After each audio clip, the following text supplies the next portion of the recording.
hindi na rin ako affected yung sa mga pangit na pangit sa akin pag walang wig. Yung, naku, si Kabayo, tatago lang naman yun sa wig. Ah, bala ka. May wig o wala. May nagmamahal dito, no? May wig o wala. At may tumatanggap dito. Bukod kay Ayon, mahal ako ng nanay ko. Oo. Tama. Mahal ako ng mga kapatid ko. Oo. May wig o wala.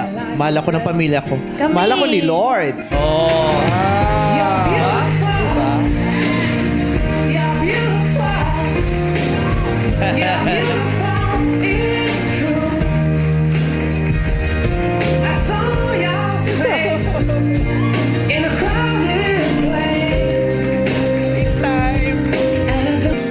Vice ganda.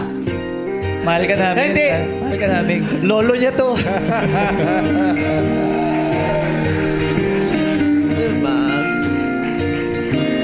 This is not